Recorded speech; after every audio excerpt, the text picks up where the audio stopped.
Good day, everyone. Welcome to the Daily Ward. This week we're talking about capitalism. If you missed yesterday's show, I highly recommend that you go watch it. As a matter of fact, I got real on my real reason why I think the world needs to change at the end of the show yesterday, about the last 5 minutes of a 20-minute segment, and that was the Daily Ward. So go check that out. It's important, it's imperative, it's kind of like my message. It actually is my message. And if you missed it and you're not going to go watch it, I'll explain to you what it is right now. Nothing in the world is going to change until human behavior changes. As a matter of fact, human behavior coming from your soulful essence right here. Not up here, not your intellect, not what bunch of dudes would. When men get together, it's their intellect that is stimulated. I guess it's what your right brain. And men talk about all sorts of things that are very trivial. Politics, sports, like cars. Stuff that men talk about. Women, I guess. So, and women aren't any different, but men specifically, because I'm a man and I know how this works, get together and they live out of an intellectual state of their being. Now, when a woman enters the picture, they change their whole way that they present themselves. Because if you get a group of men together, and a woman walks in, a feminine woman walks in, you'll see the whole dynamic of the room change. But if there's no female presence, you'll see guys just being very intellectually savvy with each other, telling inside jokes, being normal guys, having intellectually stimulating conversation. And that's what I'm talking about when I'm talking about we need to get out of being so much in our own heads and separate from what our hearts truly feel. Now, what I mean by that is your heart truly feels just like as you were as a child, very loving, open to experiencing, happy most of all the time. Depends on your parents, I get it. But if you could get back to that, and that's living from the heart when I say that, living from here. So when I say nothing's going to change in the world, the monetary policy is going to stay the same, people are okay, they're accepting because they've been indoctrinated into a system.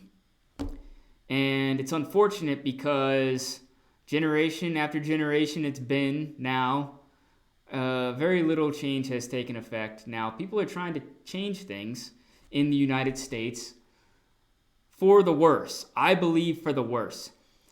You have a whole half of the country that wants, suppose for some reason, I don't know why, because they've been indoctrinated, I guess, to believing all sorts of things that are not even half the truths. But you have people who want bigger government involvement in all sorts of aspects of your life, more regulation, more protection for the environment, at the cost of choice and freedoms that the United States offers. Now, this is important because this is basically the whole agenda behind climate change. And I spoke on climate change yesterday. Or is it global warming? Or is it global cooling? Or is it human-involved climate? Which one is it? And I spoke yesterday about climate change has more to do with the position of the sun in the galaxy and the way it radiates electromagnetic energy to the Earth and how the Earth interacts with it on a cosmic level, and more specifically, how the H2O reacts to the electromagnetic frequencies that are always bombarding the Earth, and that's mostly from the sun. And the sun, if you didn't know, was going around the galaxy on an ellipse in an orbit, just like the Earth goes around the sun in an orbit. But the sun has what's called, I guess it's precession of the equinoxes, where the sun is actually spiraling on its elliptical orbit around the galaxy.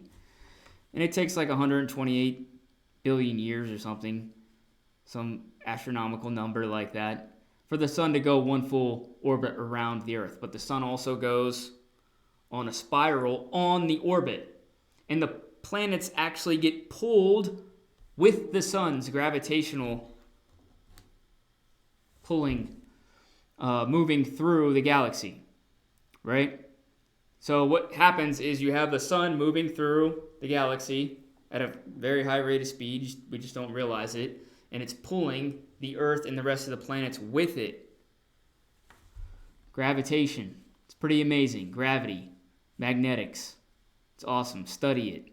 But what happens is it creates a vortex, and the sun moves through different areas of space around the galaxy. And what happens is the electromagnetic frequencies, energies, solar storms bombard the Earth from the sun, because the sun runs into particles and dust storms and all sorts of frequencies of light that get then emitted off into the planet's exhaust, right? It's like a storm cloud. Anyway, the reason I'm saying all this is because that's what really affects the climate. The atmospheric conditions between the H2O, which is the water and oceans, and the oxygen and other chemicals in the air. Now, part of the chemicals that are in the air is CO2. And, there's theory out there that CO2 affects the way that the Earth and, affects life on Earth in a detrimental way. The higher the CO2 goes up, the worse it is. Now, when you have compounding factors, it all gets focused in. When you're cutting down trees, I get it. I get it.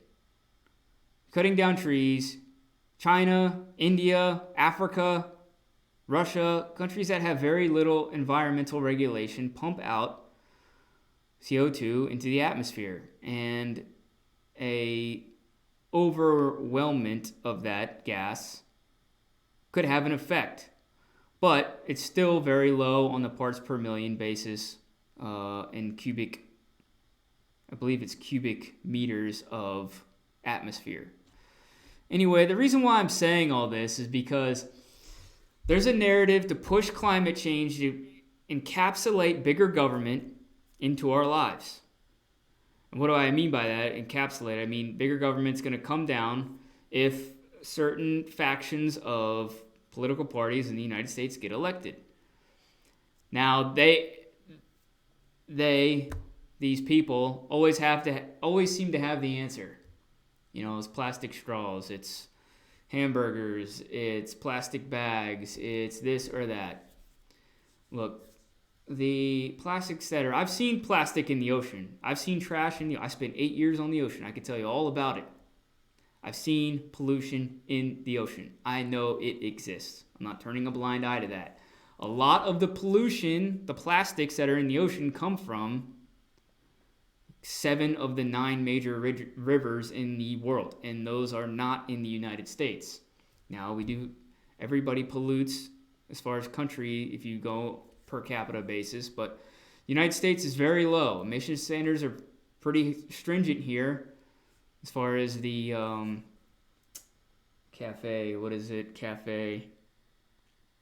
corporate average fuel economy. That's what your fuel economy is for the average vehicle in your country. What should we get to as a country? Now, the average fuel consumption or fuel economy for cars is somewhere in the 20s. It's supposed to be in the high 40s, I believe, or low 50s by 2026. Probably not going to happen. That's why the president is pushing back on California for its stringent standards for emissions.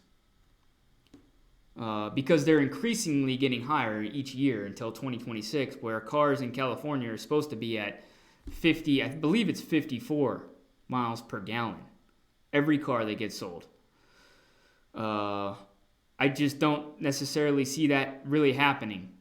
So the whole point I'm trying to make here today, and I did a whole show on climate change. I'm going to post it. We recorded it. The live feed didn't work. It was 4 weeks ago. But that agenda, which has been bred into the youth of the society, I'm 34 years old. I've been a part of this whole push on climate change my whole life too. I've been to the university system. I've seen the belief in the kids there. They've been brainwashed into believing it exists, not based on any fact, just on the merit of whoever's teaching them this.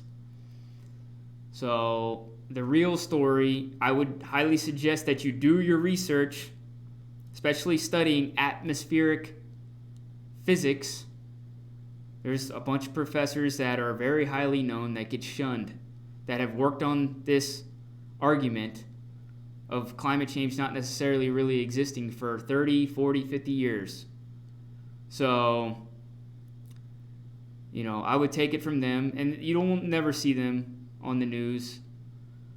You'll never see them in any sort of mainstream media. You'll never even hear the real side of their story, the actual data that they present. You'll never hear it because there's an agenda to use climate change to push factors of the government onto people, to believing things, to having the Green New Deal, basically, is really what I'm trying to get at. And the Green New Deal is an old idea from the 30s. It's just an upgraded version of Franklin Delano Roosevelt's idea, or yes, I believe that's the right president, of the New Deal, which was after the Great Depression. So do your research on that. What I'm really getting at today is that we're at a tide and a turning in society where people seem to want and think there's a really good cause for having bigger government control over their lives, and there is not. And the focus of this discussion for this week's show is about capitalism and how we can change it for the better. Now, I have a co-host for my Sunday show. His name's Mr. Mike. He sits right there. He's going to, and he believes that the government should have involvement in the economy to help, certain factors of the economy. But where's that line get drawn? We already live in a dualistic society. We don't live in a free market capitalistic society. That's capitalism, where your dollar gets to choose everything. You vote with your dollars. And we don't live in a necessarily full-on socialistic economy or, style of government and economy, which is state-controlled pricing, rationing, state-controlled inflation or disinflation or hyperinflation, which is what's really going to happen. Because at the end of the day, and I'm going to break down the banking side of this tomorrow and Thursday, is there's not going to be enough basically to go around in equal proportions in the United States. There already isn't. That's why there's income inequality, which isn't necessarily a bad thing. If you feel like you're a victim of income inequalities because you haven't proven yourself to have value exchanged for higher income in your life. And you can be a victim of, all sorts of things. I get it. We didn't necessarily agree to be a part of a system. We were just born into it. But it can work if you know how to work it. And I'm going to go back on my main point yesterday and the one I made earlier is that nothing's going to change until people really have a higher awareness of the effect that they have in their community, in their local economy, in their state, in their country. But it all starts within. It all starts within yourself and building yourself up to be a better version, the best version you could possibly be, to make an effective change in your own life. And I'm not saying go to the extreme and buy a Prius or, go vegan or don't have kids, because that's what people do these days, which is really detrimental to their own psyche, I believe. But, you have your free will. You can do what you want. I just don't necessarily agree with being subjugated to lifestyle conditions when you're supposed to have the power of choice in this country. That's why people move here. There's opportunity here. You have the ability to choose what you do for a living, where you go, where you live, who you hang out with, what you can and cannot do. And those freedoms are going to get stripped. They're going to get stripped right out from under you. And you can say, well, we're not necessarily free because we're slaves to the system. Look, I understand that argument. And I will argue you're only a slave because you agreed to be a slave in your mindset first. You're not a slave. You have choice. You have the ability to leave. If you think it's greener, grass is greener somewhere else, go have fun. Try it out. You'll never know until you try it, so don't just talk about it and then be all disgruntled because you believe things are better on the other side of the fence. Why don't you go jump the fence and check it out? And then you'll know. And then you can make that argument. But until then, this is what we got. We got to make it better. And the purpose of Sunday's show this Sunday is to make capitalism better. Now, there's a lot of problems that we have. Government spending is out of control. There's not enough tax revenue to pay for it. One, the banking system, it's on the backs of consumers that take debt out. Creation of the monetary supplies through debt, one of the main ways. So I have solutions for this, but it's theory. They're theory to this. And if you missed our first show on modern monetary theory, go watch it, because that's what's going to get proposed one day, I'm sure. If one of these people that want to have these socialistic ideologies in place in the United States, they're going to push for a modern monetary theory. And it's not modern, it's 40 years old. That's just what they call it. It's just a term that's put on it to make it sound better, probably to the millennial generation and younger voters. So go watch that show. That's not the answer. We don't need black hole economics. We need a reforming of the whole banking structure in the country. We need less regulation on people and small businesses so that they can thrive. We need lower taxes so people have more disposable income so that they can spend. We need a better dollar. We need a stronger dollar that is competitive in the world. It's not the best to be number one and strongest monetary power. It's great when you travel, but it's not necessarily great for when you want to sell goods to other countries. And we did a whole thing on trade wars. So look, we talk about hard to discuss topics on this show, on Sunday morning show. It's not easy to come up with solutions. It's not easy to speculate on future human behavior. But we're at a point in society where people think it's okay to let the government be more involved in their life. And that's not okay with me. I like decentralized government. I've been a part of the government. I know how it works.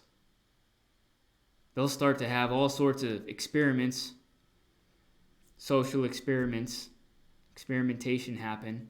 And you won't even feel like, you probably won't even notice until you're like, wow, the world's really changed in the last 8 years. What the hell happened?